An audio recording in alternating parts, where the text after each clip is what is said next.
All right, welcome to the Young Turks. Cenk Ugaranik is sparing with you guys. We've got a big show ahead today. We've got a even bigger show ahead for you tomorrow. Tomorrow is primary day in Indiana and Ohio. We'll be doing special election coverage.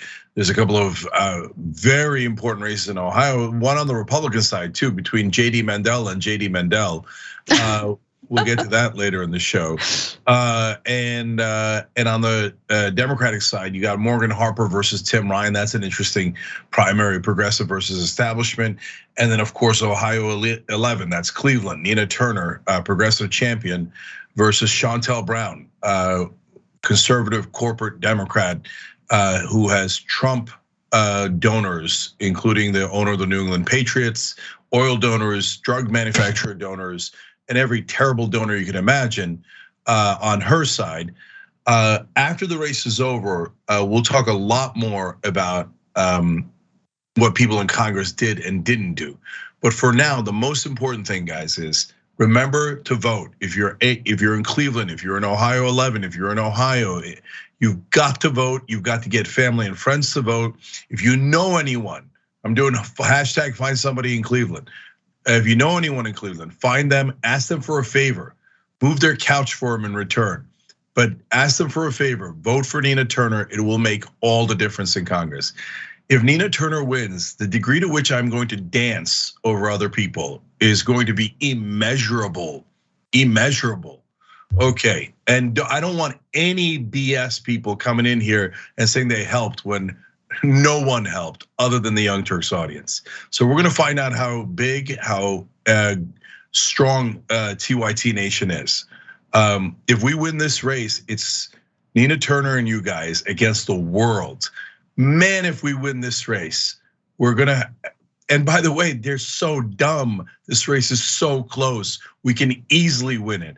I can't wait to lord it over our opponents. I can't wait. Make sure you're finding a way to, if you're in Cleveland, vote, find somebody in Cleveland. That's tomorrow, and early voting, of course, has started already, so you can vote today. All right, Anna's got the rest of the news. All right, let's get right to our first story. Would you be okay if Donald Trump were president, if he created this Disinformation Governance Board, or if it is in place and he wins again in 2024, that he's in charge of such a thing? You're about to hear DHS Secretary Alejandro Mayorkas say a whole lot of nothing to a super important question. Watch.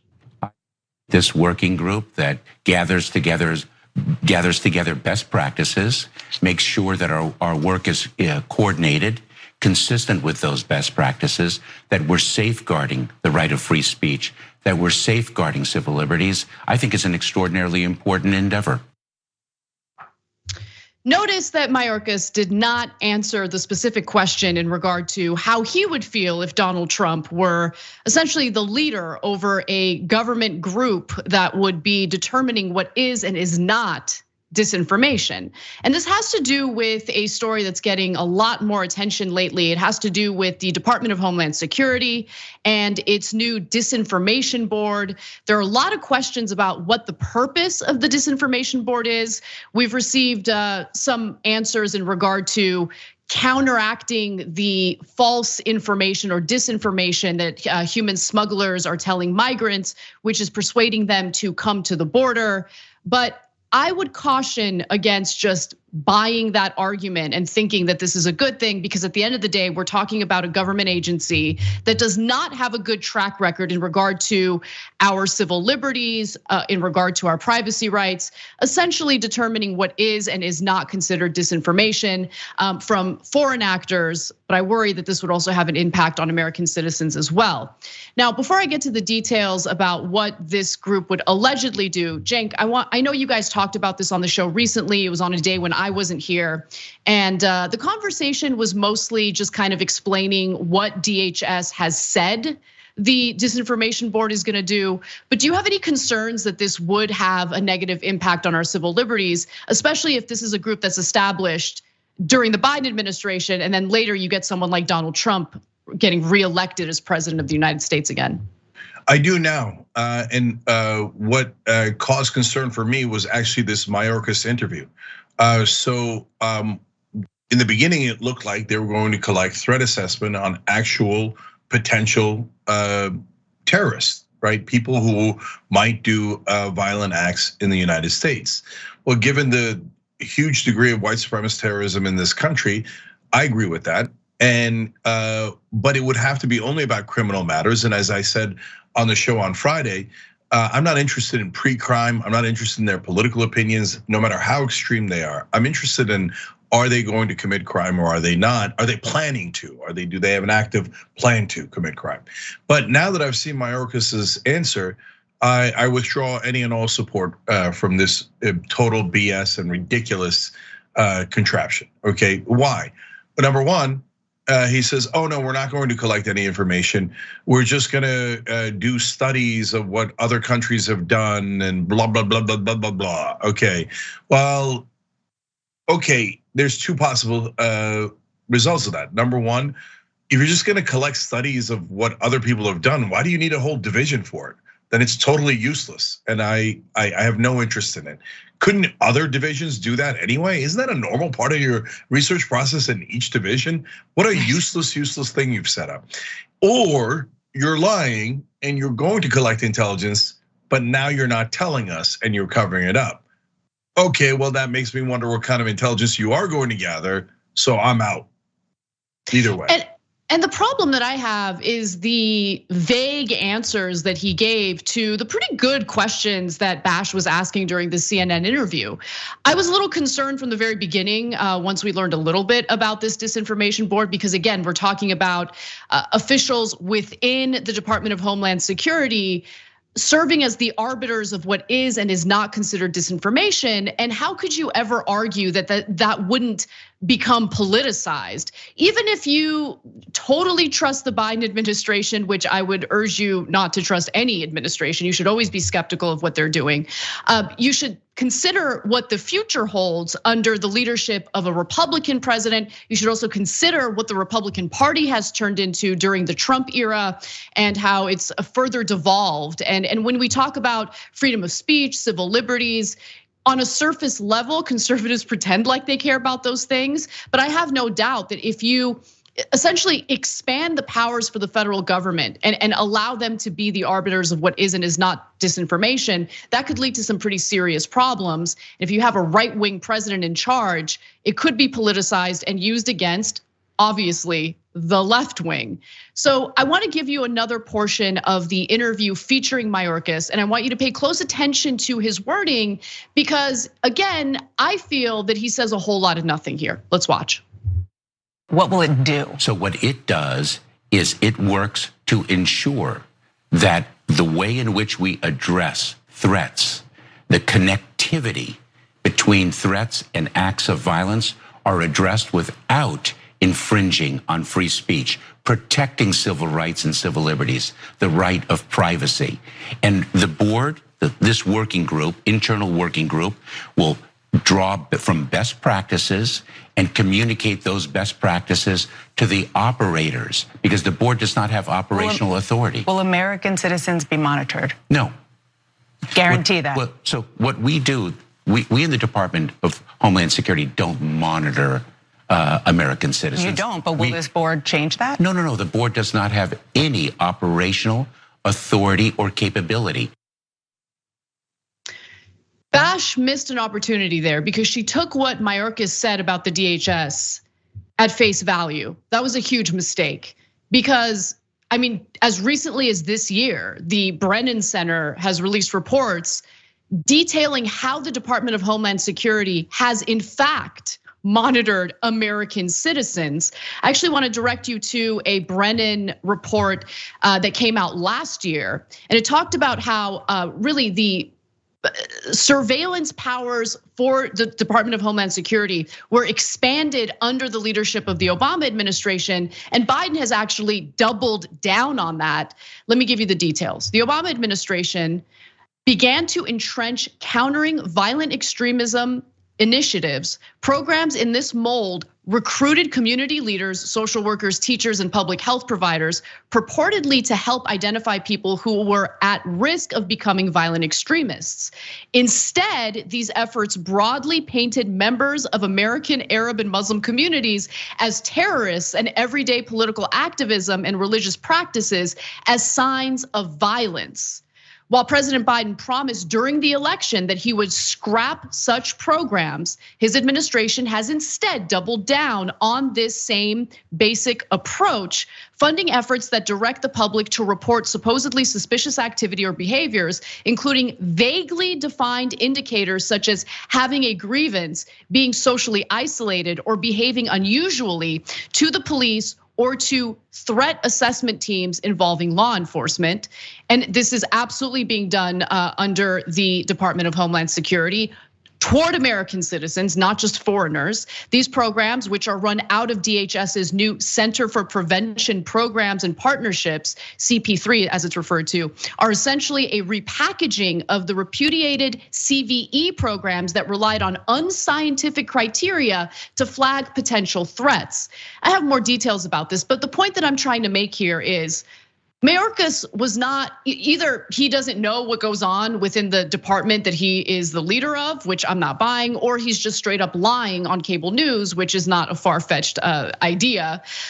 And again, we have certain constitutional rights, and we willy-nilly gave up so many of our civil liberties after 9/11.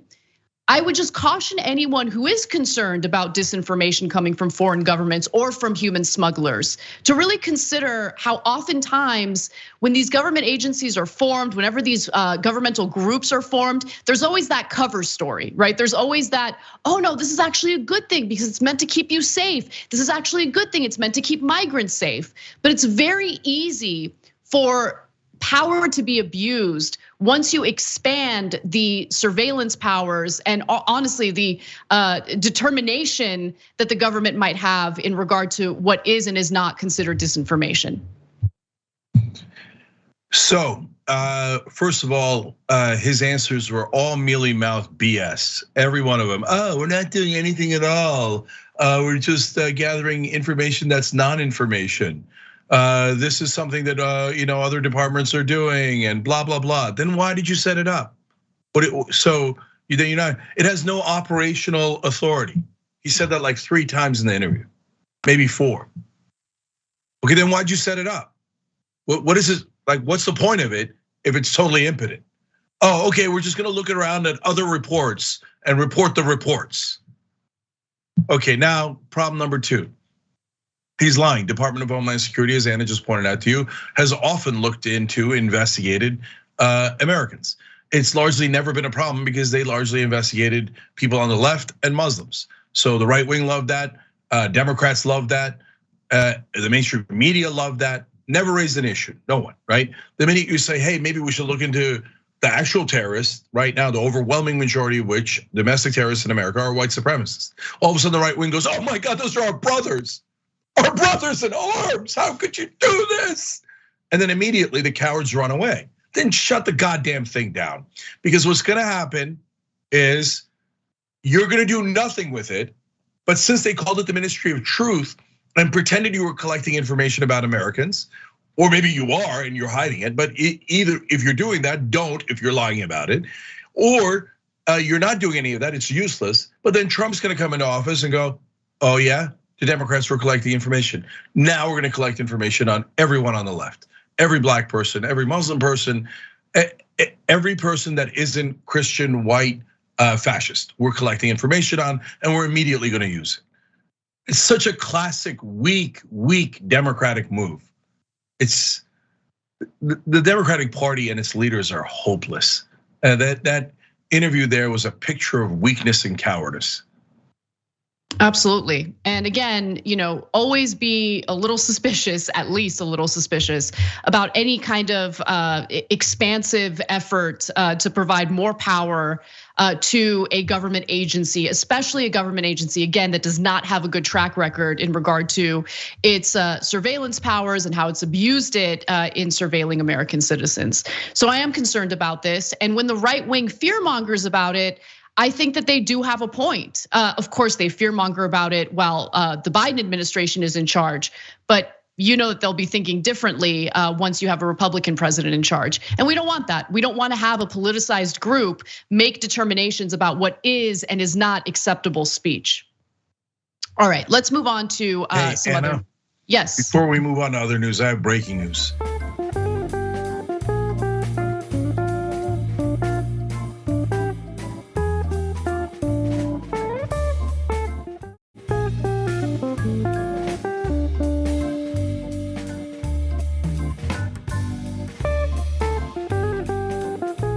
So, Congressional Progressive Caucus had not endorsed Nina Turner, progressive champion, co-chair of Bernie Sanders' campaign.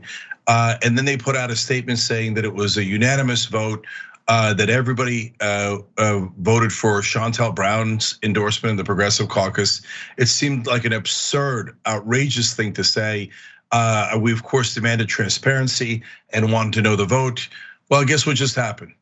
Breaking news. AOC has just endorsed Nina Turner. Oh, wow. So apparently not unanimous. Apparently not unanimous. Okay, so Mark Pocan, Pramila Jayapal have a lot of explaining to do. Did they lie?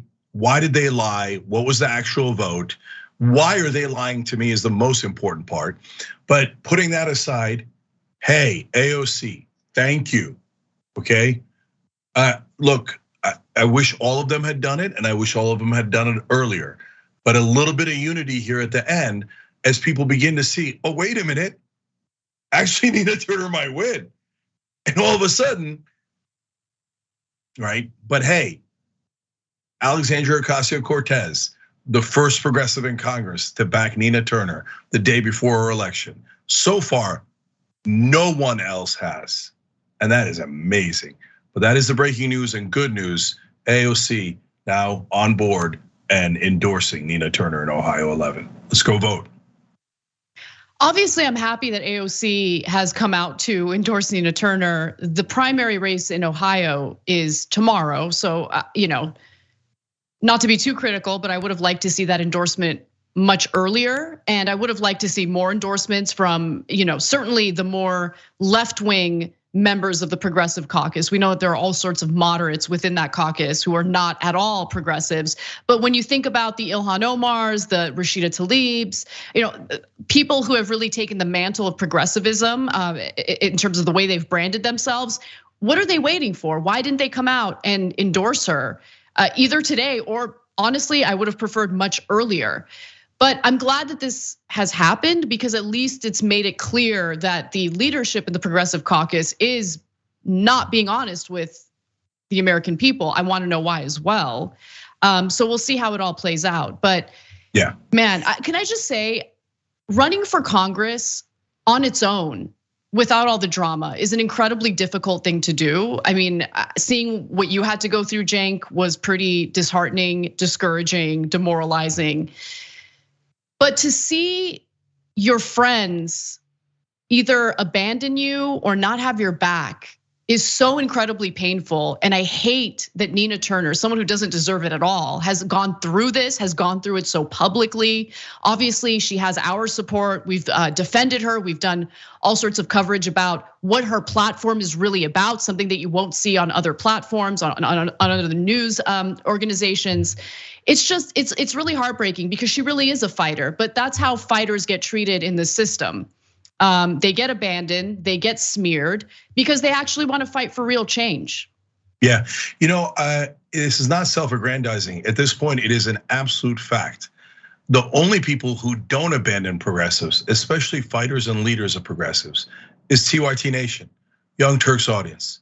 And so when no one else showed up for Nina, we showed up from day one, all of you guys.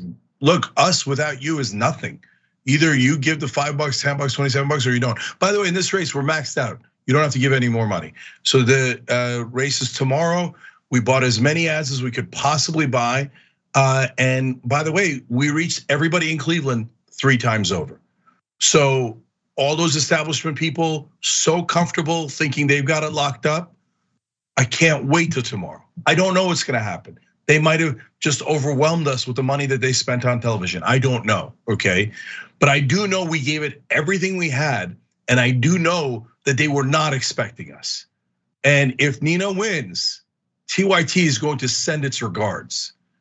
And so I can't wait till tomorrow night. Find somebody in Cleveland, make sure they're voting, make sure their whole family's voting, everybody's voting. I expect a very close election, and we can make the difference here. And so, look, I'll take it. Thank you to AOC. Always give credit where credit is due. And if the others say, hey, there was too much pressure on me, well, that's not exactly a profile in courage, okay? And so we have long memories. So Rebellion PAC just spent $200,000 on the Nina Turner race. Will we spend that in the race for incumbents who claim to be progressive but who weren't there for their allies? No, we will not, okay? But if you're a true progressive and you're a fighter and a leader, well, Rebellion PAC and TYT Nation has your back. So I know the establishment has a lot more weapons.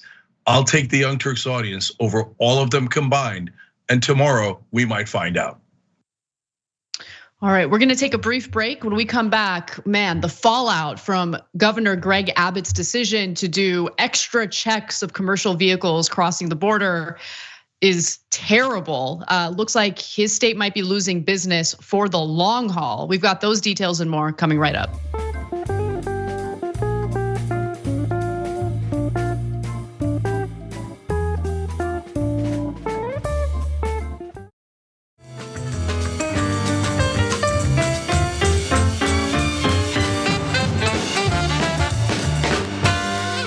Hey, back on TYT, Cenk Uygur, Anna Kasparian, Jacqueline Carpenter, Lindsay Robb, Negra Marina, Michael Adante, Nick Levine, all these people just joined by hitting the join button below on YouTube. You know why? Because TYT is too strong.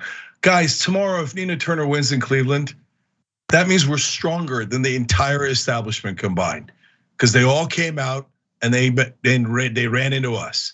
Can't wait, can't wait. Go find somebody to vote in Cleveland, Nina Turner. Go, Anna. Texas Governor Greg Abbott might as well be campaigning in New Mexico because some of his biggest fans reside in that state. And that's because of the fact that he made the terrible decision to do extra security checks of commercial vehicles traveling across Texas's southern border. And that has caused serious delays for commerce. And as a result, now the route has been changed through New Mexico rather than Texas. And in fact, that plan might be expanded in the near future.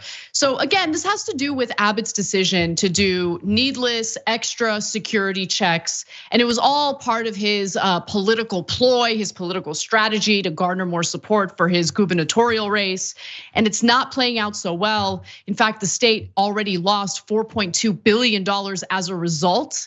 And things are about to get even worse. So trucks were rerouted through Santa Teresa when Abbott's inspections snarled commercial traffic at Texas border crossings. And now Mexico has decided to move a long planned trade railway connection worth billions of dollars from Texas to the New Mexico crossing. So Mexican Economy Minister Tatiana Clouthier said a planned rail and ports expansion known as the TMEC corridor to connect the Pacific port of Mazatlan and the Canadian city of Winnipeg would not use Texas, but instead the rail line would be routed along the far edge of West Texas up through Santa Teresa, New Mexico, about 20 miles west of downtown El Paso.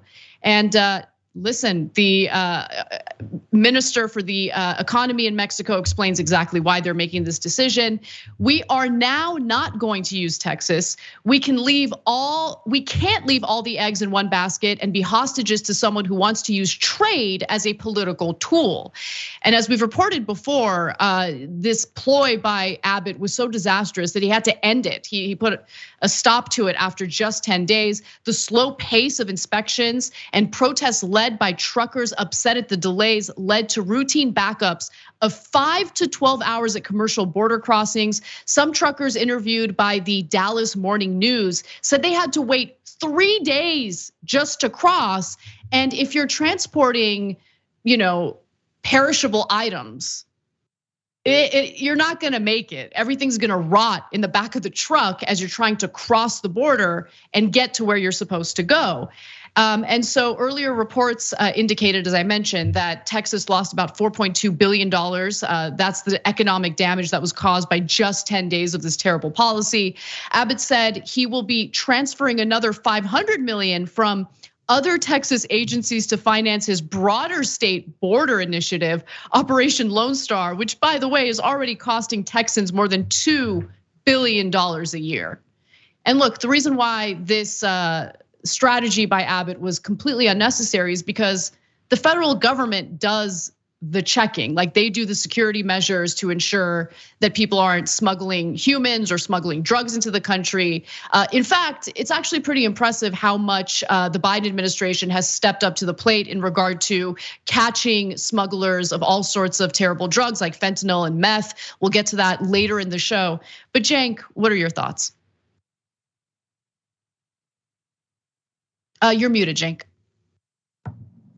Sorry, guys. So we get into the usual territories here. One is Republicans doing senseless things for marketing gimmicks. So that's exactly what this was. It made no sense in the first place.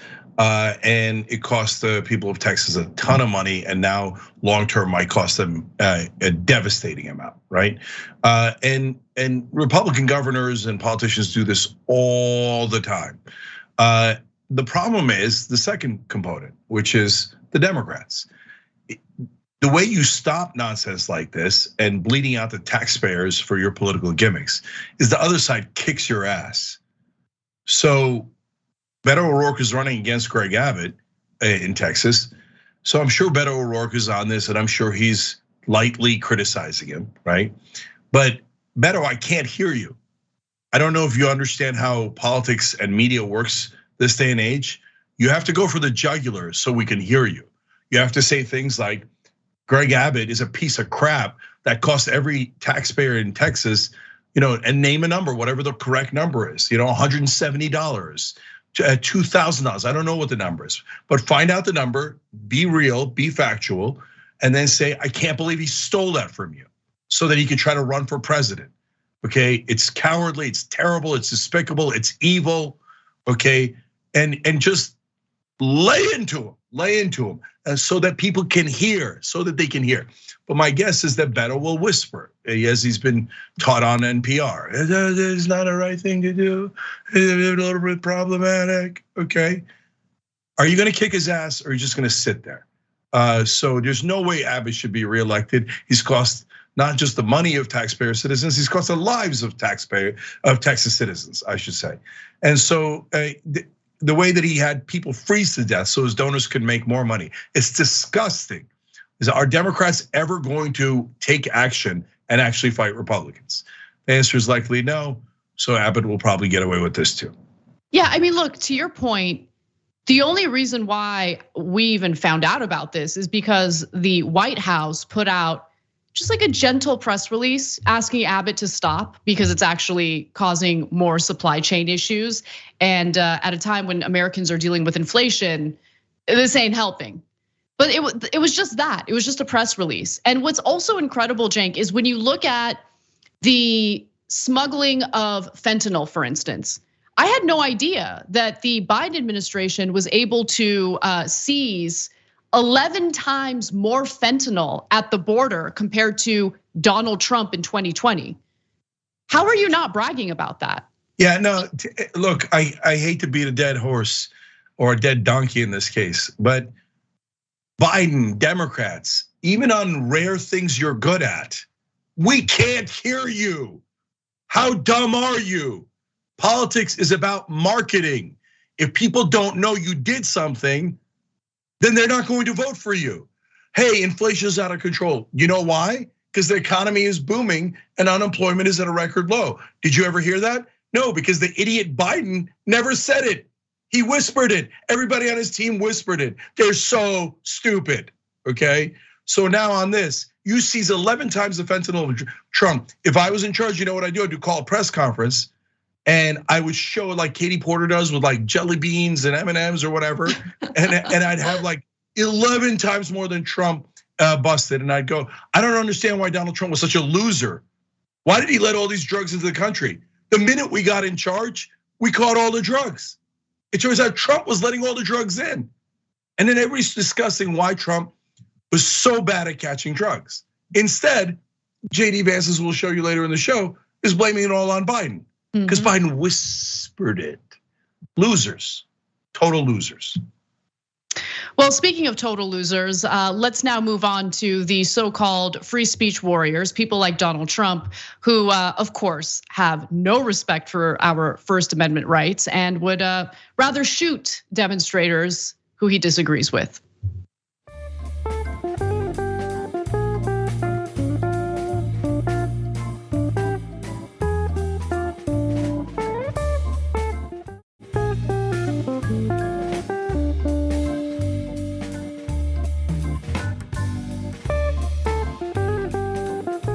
Trump wanted to literally shoot demonstrators in the summer of 2020 as they gathered close to the White House. Now, we know about that because Trump's former Defense Secretary Mark Esper is coming out with a memoir, so he decided to sit on this information until he could publish his book. But nonetheless, here's what we know based on this upcoming memoir, which Axios received early review of. So former Defense Secretary Esper charges in this memoir that former President Trump said when demonstrators were filling the streets around the White House following the death of George Floyd, can't you just shoot them? Just shoot them in the legs or something. Now, of course, Americans have First Amendment protections. They are allowed to assemble. They are allowed to demonstrate. That is what was happening at that time. This is in June of 2020. But Trump didn't like their protests. Trump didn't like that the demonstrators were partly protesting him. So his big question was, can't we just shoot them? Now, I would love to hear from all of these podcasters on the right who have taken the mantle as free speech warriors, and all they focus on is like a small group of left-wing people on Twitter nagging them about their language. But fact of the matter is, when it comes to actual free speech violations in this country or government officials who want to violate your free speech rights, a lot of them are on the right. On a state level, we have legislation in some cases that's been proposed, in other cases actually passed state legislatures that would allow for drivers to run protesters over if they're blocking the road. You have so many different examples of right-wingers banning books they don't like from public libraries, even if those books have not been assigned to students. But those are stories that are completely ignored. I mean, I highly doubt Rogan's gonna be talking about Trump wanting to shoot demonstrators on his podcast, but he will talk about how his feelings got hurt over a few people on Twitter nagging him about using the proper pronouns. Yeah. So there's two elements to this story.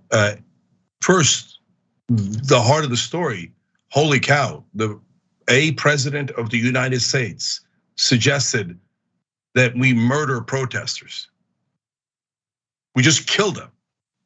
Now, when he said, why don't we just shoot them? And he said that repeatedly, apparently, according to the sources. And by the way, this is not just Esper, this is very important. It got vetted by dozens of people in the Pentagon, including people that were in the room when Trump was suggesting it. And none of them disputed it. It went to print and it got printed because it is true. So once there was pushback and they said, Mr. President, it's not really a good idea to shoot protesters in America. They have freedom of speech. They could ask for redress of their grievances. That's also in the First Amendment. That's exactly what they're doing. He said, all right, fine, why don't we shoot them in the leg? First of all, if you shoot people in the leg, a lot of them will die. Second of all, you're shooting them in the leg. Okay, it's mental, it's insane. And then people want me to have a conversation about whether you should vote for Trump. Oh, you don't like Biden, Biden didn't do enough. Right now, I have a healthy loathing of Joe Biden. But I'm not having a conversation about voting for Donald Trump when his instinct was, let's murder everyone protesting me. No. When he discussed imposing martial law and having military rule in America and ending democracy.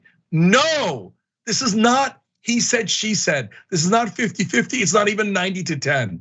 Under no circumstances can that monster dictator wannabe ever be president or have any office again. But then the second portion is what Anna talked about. All you right-wingers, God, just say it. And now a lot of them have started saying it.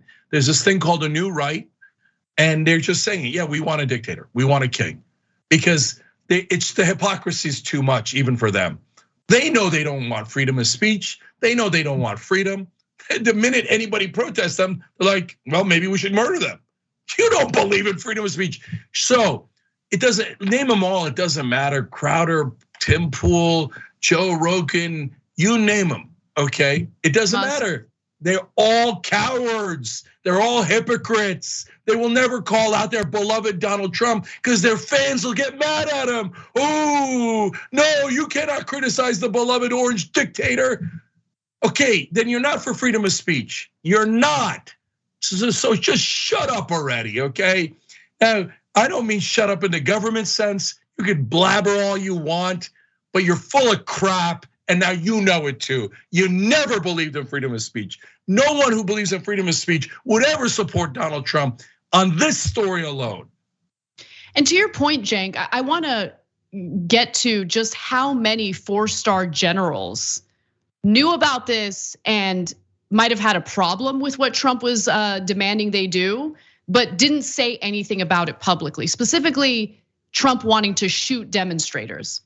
So let's go to graphic 4 here. As part of the clearance process, the book was reviewed in whole or in part by nearly 3 dozen 4-star generals, senior civilians, and some cabinet members. Some of them had witnessed what Esper witnessed. And again, we didn't know about Trump wanting to shoot demonstrators until today, because Axios was able to review Esper's book, and Esper wasn't public about it until he was ready to publish his memoir. So there's, of course, that element to it as well, where the profit motive behind all of this allows for these government officials to withhold incredibly important information from the American people. This happened in June of 2020. You don't think that it was relevant for American voters to know what Trump was demanding that people do in response to protesters for the 2020 election? Now, obviously, Biden was elected anyway, but I would have liked to know this information. I'm sure a lot of voters would have liked to know this information ahead of time. And despite Esper's best attempts at placating Trump, serving as his lapdog, it's never good enough for Trump because they had a falling out anyway. And it was after Esper spoke out against Trump wanting to use the Insurrection Act in response to the protesters. He did so in a press conference. This was the moment that Trump decided to turn his back on Esper because Esper dared to speak out against something that Trump wanted to do. Let's take a look at the video. The option to use active duty forces in a law enforcement role should only be used as a matter of last resort and only in the most urgent and dire of situations. We are not in one of those situations now. I do not support invoking the Insurrection Act. And understand, the Insurrection Act would allow for the military to use its force against American citizens, people who are protesting. That is what Trump wanted. Yeah, it's so easy to prove the right wing as hypocrites. So right now, I guarantee you, if they see that story, they're like, oh, what's the big deal, man? I'm glad that Trump fired Esper. He should have used the Insurrection Act, okay? That's what good, strong presidents do. Okay, great. So you want Biden to use the Insurrection Act and start rounding up all right-wing protesters? The truckers? Oh, no, that's government tyranny. That's government tyranny. We can't do that. Well, which one is it, goddammit? Do you want the Insurrection Act or don't you want it? How about martial law? That Trump wanted to do that. Every one of his advisors, and to be fair to them, we give you the actual news. Every one of his advisors said they'd quit if he declared military rule in America, okay? But Trump wanted it. So is military rule good or bad? Because if it's good, can Joe Biden use military rule? Look, of course, the right wing has the comfort of knowing that Democrats are the weakest people on earth and that they actually believe in democracy. They know the Democrats are never going to declare martial law. They're never going to use the Insurrection Act. They're never going to shoot right-wing protesters. They know that, right? That's why they can say in comfort, yeah, Trump should do that to the left wing, but no one should ever do it to us, right? And so finally, again, I ask you, but what if it isn't Biden? Right wing, are you sure you want to set this precedent that the president can order the shooting of protesters? Be careful with the precedent that you set. Now, of course, they will say it's great when Republicans do it, and it's monstrous and tyranny when the Democrats do it. Okay, well, at least you know the right wing, as usual, liars, hypocrites, and monsters. These are facts. These are facts. Otherwise, say that Trump was wrong. You won't, because you can't. You just want to follow a dictator so bad. You're so weak that you're like, oh, please shelter me, orange dictator. The right wing disgusts me. All right, we got to take a break. When we come back, we'll talk a little bit about law and disorder, because you have the latest slate of Trump-endorsed candidates coming out and just referring to President Joe Biden as illegitimate. We'll give you the latest example right after the break.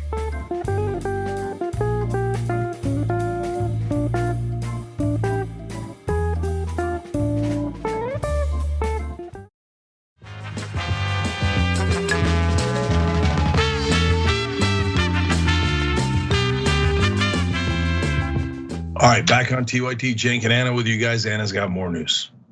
All right, let's get right to our next story.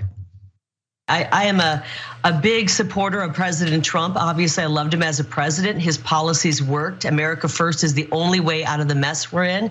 And he loves Arizona. He loves our campaign because he knows it's grassroots. And we have a big movement afoot in Arizona. So last week he said, I love Kerry, let's endorse her again. I'm not gonna take orders though from an illegitimate president like Joe Biden. Arizona is gonna do things the Arizona way. The person you just heard from is Arizona's Trump-endorsed right-wing gubernatorial candidate. Her name is Kari Lake, and if you notice that graphic that Fox Business was showing, she appears to be the Republican frontrunner in the primary. Now, notably, she called President Biden illegitimate, essentially regurgitating propaganda from Trump regarding the outcome of the 2020 election. Now, should we be concerned? I would argue, yes, we should be concerned, because recent polling indicates that an unfortunate majority in the Republican Party believes all sorts of unfounded claims and conspiracy theories. And she appears to just be preaching to the choir, essentially telling the voters what they want to hear. And she also put out a list of all the terrible things she would do as governor of Arizona, which we can get to in just a minute. But Cenk, you drew attention to this story for us, and I can understand why. Yeah, look, chaos is here. If she wins that race, we're gonna have a United States governor say, I'm not listening to the president and I'm not listening to the federal government. What is that? I mean, I guess it's a form of secession. So then are the blue state governors gonna say then, if Trump or another Republican wins, okay, we're now not following the orders of the federal government? How many more red states will say they're not following Biden anymore? This is total madness. This is the breakdown of the union. And this is what the Republicans wanted. This is what they pushed for. They've been trying to kill our democracy the whole time, and you can't get through to them. They think, oh yeah, if the government doesn't work together, that's great. If the states don't listen to the federal government and there's anarchy, that's great if it's a Democratic president. If it's a Republican president, then then those governors are traitors and they should be hung up and et cetera, et cetera. It's just, and now literally a majority, 52% of Republicans believe that Democrats are running a child sex trafficking ring. That Democratic leadership is pedophiles. 52%, guys. Polls are accurate. I'm neck deep in politics. I know everybody bitches about polls, and sometimes a poll is a little off here or there. Generally, they are definitely accurate. That is a majority of Republicans. And by the way, 30% of independents, 30% of independents think that Democrats are running a child sex trafficking ring. Combined, that's about 100 million Americans who believe that the Democrats are doing a ring of pedophilia and that that's their objective. And now you got people who are leading in their race saying, oh, if I get elected, I'm not even gonna listen to the Democratic president. This is total and utter chaos, anarchy. It's ripping this country apart. And the Democrats can't even freaking counter as the Republicans are on roughshod destroying this country. I'm curious how this would actually play out, right? And look, you look at how well she's performing in the Republican primary, and Arizona still is a right-wing state for the most part. There's a good chance that she could become the next governor of Arizona.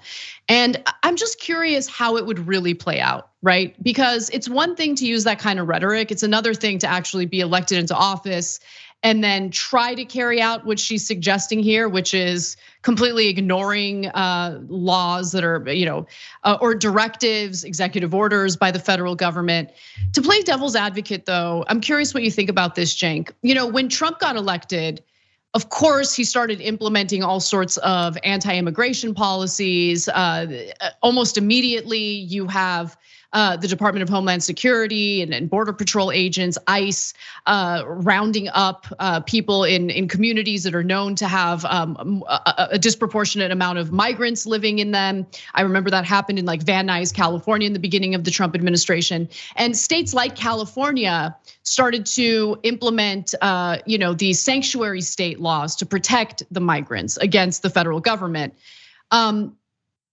Would you say that the left has a similar approach to what Kari Lake was suggesting here with Joe Biden? Oh, with the sanctuary cities? Mm-hmm. No, I don't think so. I think that those cities are basically saying, look, we're gonna enforce our local laws. I mean, if there's a federal law that they are violating, then I think that's a different situation. But basically, my understanding of sanctuary cities is saying that they're going to enforce their local laws. So if it's in direct contradiction of a federal law where the federal government says, give me those immigrants, and the local municipality says, no, I will not, I will ignore your federal order, then that's a different case. But I don't believe that's what's happening with sanctuary cities. So I want to get to what Kari Lake said about her platform and what she's planning on doing once she gets elected, because auditing the election is part of it. Let's take a quick look. Obviously, we need to take care of what's happening on the border, secure the border, stop the drugs from coming in. No Democrat, no independent, no Republican wants their kids to get their hands on this deadly fentanyl. We have a priority with our election. When I get elected, we are going to go through that forensic audit and we're going to fix every problem we have with our elections down here and make sure they are secure and honest for our future generations in every election going forward. We're going to make sure that we fund the students in Arizona, not the institutions, so that parents have control of what school they send their kids to and that our kids are prepared for all the opportunities. We would like to lower taxes as well. We're going to start with the sales tax because that affects every single Arizonan, and especially under Joe Biden's inflation, we need to make things more affordable any way we can. So she wants to waste more of the state's resources in auditing the 2020 election. If the people of Arizona are into that, have at it. It is a waste of resources. I mean, how many times are you going to audit the 2020 election? Trump lost. I know it's a tough pill to swallow, but I mean, again, how many times do we have to go through this? How many court battles did the Trump campaign need to lose because they had zero evidence of widespread voter fraud for his supporters to finally accept the cold, hard truth? He lost the election. If he wasn't such a moron in how he responded to COVID, there was a good chance that he could have won. When it comes to these battleground states, it was actually a pretty close race, but he totally bumbled, like he just ruined his chances of getting reelected. They refused to accept that. So you want to waste the resources, great, have at it. But the other thing is, look, you guys, pay close attention, because the next thing that Republicans, in my opinion, will succeed in doing is eliminating public schools. They're on the war path. They're already succeeding in funneling money out of the public education system and into private institutions. She was very clear about how she intends on doing that. And it's gonna be a disaster for families who cannot afford to send their children to private schools. It might start off with a voucher program and people might get hoodwinked into thinking this is great, the government's giving me money so I can afford private education for my kids. But as soon as public education is no longer an option for people, you think the state governments, you think right-wing governments are gonna shell out money to help poor families send their kids to private schools? Please. Come on. Look, I'm not even gonna say it out loud, but there's a couple of things that a Republican candidate or president could do that would guarantee landslides for them. And if they just believe it, they don't even have to believe it, they just have to do it.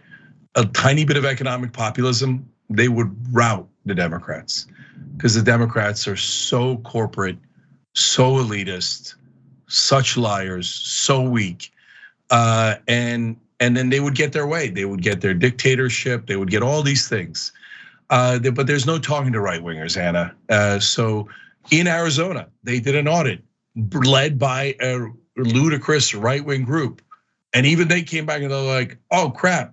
It turns out Biden won, and pretty easily in Arizona." I mean, you want to audit the audit of the audit? What do you want? There's no evidence.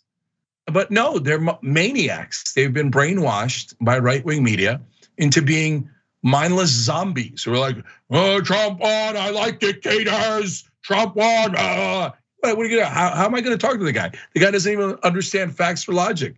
So there's 100 million zombies in the country now who are like, "Oh, Tucker Carlson told me this." Okay, all right, I don't know. This is gonna end very, very poorly. And by the way, on sanctuary cities, it's simply the great majority of the time, the police saying, "No, we are not going to ask for documents or immigration status when we're investigating crime, because we're afraid that that would discourage people from reporting crimes like murder, rape, robberies, etc."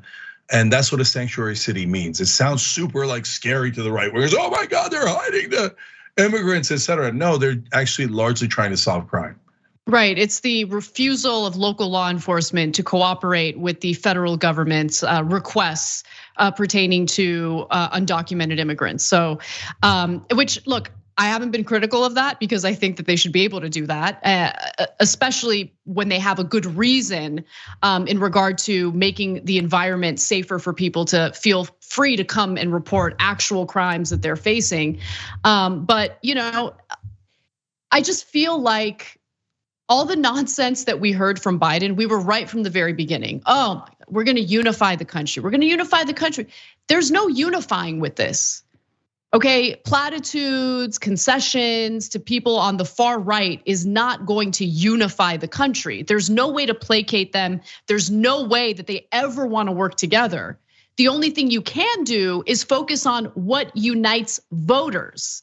And there's actually a lot of agreement among voters on bread and butter issues, which Biden could have focused on, hyper focused on, in order to bring voters together in support of candidates who actually make sense, who actually serve their best interests. But as you mentioned, Cenk, all we saw was weakness from the Democratic Party, and the chickens will come home to roost, both for the midterms and I suspect even for the 2024 election. And it's a damn shame because it empowers crazy people like Carrie Lake. And I think it's likely that someone like her could be the next governor of Arizona. It's absolutely terrifying. Well, we got to take a break. That does it for our first hour. When we come back, Donald Trump had a little bit of a flub where he ended up endorsing an opponent to the real candidate that he endorsed in a Senate race. We've got that story and more coming right up.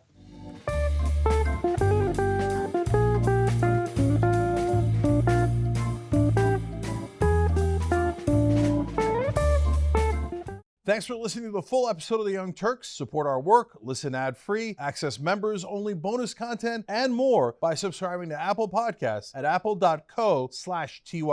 I'm your host, Cenk Uygur, and I'll see you soon.